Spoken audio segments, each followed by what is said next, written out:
Yo conocí a algunos compañeros muy decepcionados de que el gobierno federal no cumplía con su deber de entregar la tierra a los campesinos, por más gestiones que hacían. Hay expedientes agrarios que tienen 40 años en los cajones de los escritorios de las dependencias agrarias. 40 años. Han muerto generaciones enteras y siguen los hijos y los nietos peleando la tierra. Entonces hubo compañeros que se desesperaron de tanta demora y burocratismo y tomaron una decisión, dar un golpe espectacular y se organizaron para el asalto de ese cuartel Madera, Chihuahua, con unos resultados funestos, ¿verdad? Casi la mayor parte murieron ahí y otros se alcanzaron a librar la vida, finalmente fueron casados, ¿no? Pero lo que buscaban era ahí es justicia. O sea, perdieron la vida en aras de un ideal. Y eso es suficiente para reconocerlo, ¿verdad?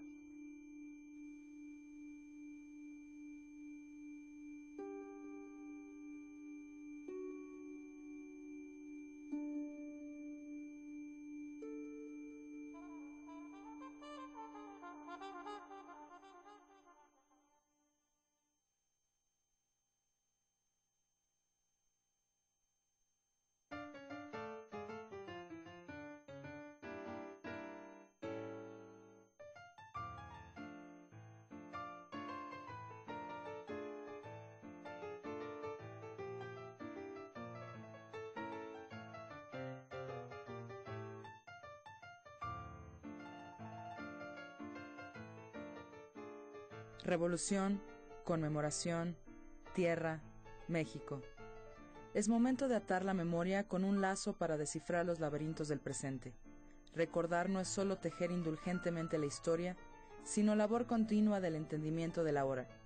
Gran parte de la actual configuración conflictiva del país y la visión con la que se le aprecia encuentra su origen en los acontecimientos ocurridos después de la Revolución Mexicana. Los primeros años de la década de los 20 fueron años de posguerra y de padecimiento para la vieja Europa, devastada por la Primera Guerra Mundial. Esto se convirtió en la oportunidad perfecta para que los Estados Unidos impusieran sus condiciones al mundo entero. Es el inicio del sueño americano, un nuevo orden mundial basado en el dólar y libre comercio, mundo saturado de nuevas mercancías y aparatosos inventos. Era el inicio de la modernidad y había que vivirla. Los pueblos pobres como México participaron viendo cómo su petróleo, su café y su tabaco eran saqueados por las grandes transnacionales. Había culminado la etapa de la lucha armada en México, que se inició con el llamamiento que se hace al levantamiento armado el 20 de noviembre de 1910 y que dura hasta el año de 1917 como resultado de la aprobación de la Constitución Política de los Estados Unidos Mexicanos que nos rige. México continúa envuelto en una larga guerra y luchas por el poder. La tan anhelada estabilidad y paz aparentan estar más lejos que nunca. Llegando a la estación Aljibes en Puebla, Venustiano Carranza huye de sus antiguos aliados, Obregón, Calles y de la Huerta, quienes habían iniciado la rebelión de Agua Prieta y lo desconocen como presidente. El 21 de mayo de 1920, Carranza es asesinado en Tlaxcalantongo. Los hombres de Agua Prieta toman el poder y comienzan a fijar las bases para crear el México moderno. La revolución se olvida de las batallas y traiciones armadas y se convierte en una institución. Se dan los primeros pasos hacia la tranquilidad. Adolfo de la Huerta, presidente interino, logra que Francisco Villa, el último caudillo popular, deponga las armas.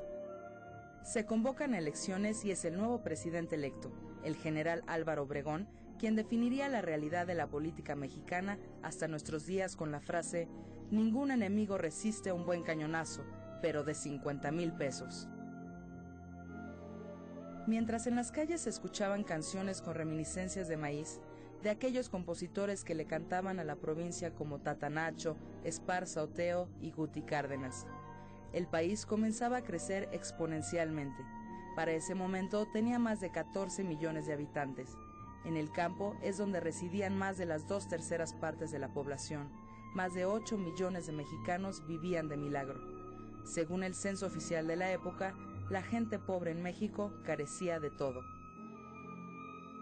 Asume una función la producción agropecuaria en el país para garantizar el abasto de alimentos, la atención en el mercado interno y desde luego va orientado a proteger y asegurar la soberanía alimentaria del país, pero lamentablemente estamos en desventaja con economías, principalmente la de Estados Unidos, con quien nuestro país tiene la actividad comercial más importante, y tenemos nosotros ahora que estar importando productos alimenticios para cubrir las necesidades básicas de que demanda la población. Uno de los cambios más importantes que se dieron al comienzo del siglo XX es la forma en la que el antiguo colonialismo se derrumba ante las luchas de sus esclavos que buscan independizarse. Las viejas colonias buscan alcanzar la libertad tan deseada de ser dueños de su propio destino, cuestión que las naciones más poderosas no parecen comprender. En Rusia, por encima del bloqueo militar de las potencias, se consolida una revolución, una esperanza para los pobres del mundo, la bella utopía de una sociedad sin clases, de un país socialista de los trabajadores. La experiencia soviética genera que muchos se sumen a la nueva causa y luchen por un mundo nuevo. Los dueños de la libertad y el poder la consideran su enemigo principal y la combaten. ¿Excesos de la democracia? ¿Locuras del mundo libre? Se inicia propiamente la etapa de la Guerra Fría.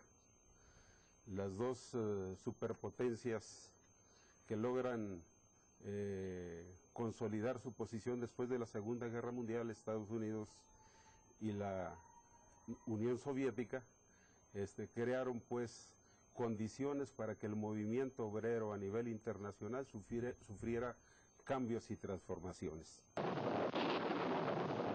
En México la gente también lucha por sus derechos y logran importantes victorias en el reparto de tierras y otras demandas.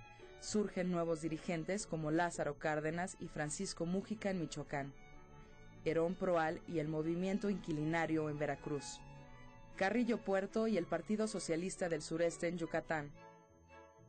Álvaro Obregón impulsa la detenida reforma agraria que ha sido identificada como una de las primeras disposiciones campesinas después del revolucionario artículo 27, creada con la intención de incrementar la productividad agrícola. Vil canalla, convenencieros, ¿cuándo han sido sensibles al dolor proletario de las ciudades y los campos? Mereceríamos que nos ahorcaran si los dejáramos vivir. ¿Puede interrumpirlo, mi general? Ya dije que no estoy para nadie. Se trata de los papeles que tiene usted que firmar urgentemente para que quede como propietario legítimo de la hacienda, mi general.